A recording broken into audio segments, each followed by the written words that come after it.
Karnataka. It's been a week since a meeting convened by the Union Home Minister Amit Shah with the Chief Ministers of Karnataka and Maharashtra.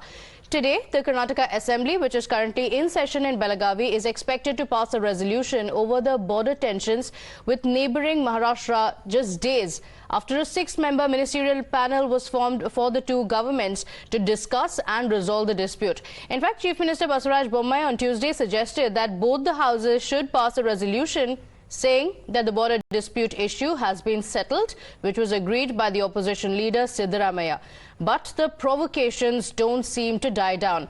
Despite the Union Home Minister's warning to the political rivals of both the states, we have the Uddhav side, his close aide Sanjay Raut making an open threat to Karnataka, drawing a China parallel to the ongoing controversy. Sanjay Raut said MVA will enter Karnataka just like China crossed the border.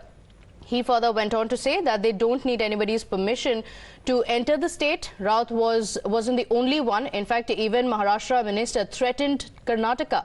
Well, Karnataka has responded to the threats. The state home minister has slammed the comments and urged people not to provoke and make such statements. वैसे तो उनकी सरकार जो दिल्ली में बैठी है वो भी इंच की भाषा करते हैं कि चाइना को इन चीज भी नहीं देगी, लेकिन चाइना घुस गया, हम भी घुसेंगे। घुसने के लिए हमें किसी की परमिशन की जरूरत नहीं है। और उनको जब पानी की जरूरत पड़ती है तब अभी तक जब पानी हम लोग देते थे, इसके ऊपर हमें दोबारा गौर करना पड़ेगा। ಶಿವಸೇನೆ ನಾಯಕರಾದಂತ ಸಂಜಯ್ ರಾವತ್ ಏನು ಮಾತಾಡಿದ್ದಾರೆ ಅದು ಜವಾಬ್ದಾರಿಯುತವಾದಂತ ವ್ಯಕ್ತಿ ಆಡುವ ಮಾತಲ್ಲ. ಭಾವನೆಗಳನ್ನ ಕೆರಳಿಸುವಂತ ಒಂದು ವ್ಯರ್ಥ ಪ್ರಯತ್ನವನ್ನು ಮಾಡ್ತಾರೆ. ಯಾರು ಕೂಡ ಇದಕ್ಕೆ ಗಮನ ಕೊಡಬಾರದು. ಗೃಹ ಸಚಿವರು ವಿನಂತಿ ಮಾಡಿಕೊಂಡಿದ್ದಾರೆ. ಎರಡೂ ರಾಜ್ಯಗಳ ವಿರೋಧ ಪಕ್ಷಗಳು ಕೂಡ ಇದಕ್ಕೆ ಸಹಕಾರ ಮಾಡಬೇಕು, ಕೆರಳಿಸುವಂತ ಮಾತಾಡಬಾರದು ಅಂತ ಹೇಳಿ ವಿನಂತಿ ಮಾಡಿಕೊಂಡಿದ್ದಾರೆ. ಅಷ್ಟರ ಮೇಲೂ ಕೂಡ ಈ ರೀತಿಯ ಮಾತುಗಳನ್ನ ಆಡ್ತಾರೆ ಅಂತ ಹೇಳಿದ್ರೆ ಜನ ಅವ್ರ ಬಗ್ಗೆ ಆಲೋಚನೆ ಮಾಡಬೇಕಷ್ಟೇ. Well, it is now established that the dhamkis and provocations from Maharashtra leaders have exposed their hypocrisy. The visuals that we're going to play for you now expose the MVA provocation. They have been calling out Bommai's aggression, but what they fail to see are the protests and insightful statements that have been made from the MVA leaders. In fact, even on Wednesday, they staged a mega protest right outside the Maharashtra Assembly in Nagpur and blamed Karnataka. On one side there is the BJP, on the left side there is the BJP that is protesting. On the right side it is the Mahavikas Aghadi that has been protesting over here. Now the demands from the Mahavikas Aghadi basically are saying that the Karnataka issue is not being handled well by the Maharashtra government. There are some other demands from their end as well, but primary demand is that only that repeatedly CM Bommai of Karnataka has been making, according to them, aggressive statements, which means Aditya, protest has been held. How do you look at it? What do you want to say about it? We are, of course, out on the streets. It's funny that the ruling party is also on the steps with us. But everyone knows from both the sides that there is absolutely a scam in the making there, and the Chief Minister has to resign, because even the amicus curiae in the court, if you see, in its observations have stated that the Chief Minister can probably direct the way of investigation. Are you happy with the Chief Minister's stand on the Karnataka Rao Deputy CM stand? We don't have a proper Chief Minister. He's unconstitutional to start off with. And secondly, the man has no voice. He has no voice when he went to Delhi. He has no voice even after the Karnataka Chief Minister has been so aggressive about it. It's sad.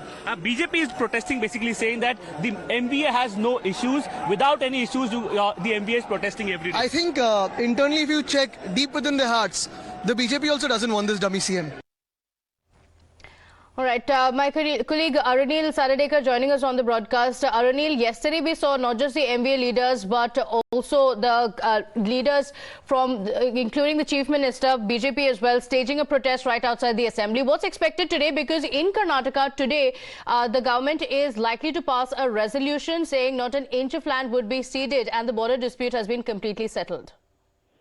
Well, sources from the Maharashtra government inform us, Pratibha, that next week a similar kind of resolution will be passed in the Maharashtra Assembly as well.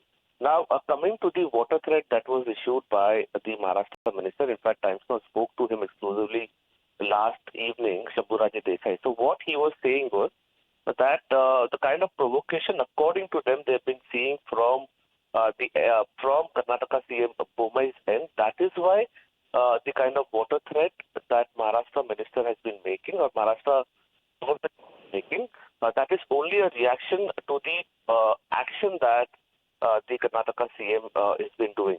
They have been saying that after the meeting with the Home Minister of India, Amit Shah, a truce should have been called, everything should have been settled down, and issues should have been discussed amicably. The matter is already with the Supreme Court. Then why repeated statements are coming in from Karnataka CM? However, if one has to look at it, the statements are coming actually from both the sides. Extremely provocative statements are coming in from both the sides. But the opposition is mounting pressure on CM Shinde particularly.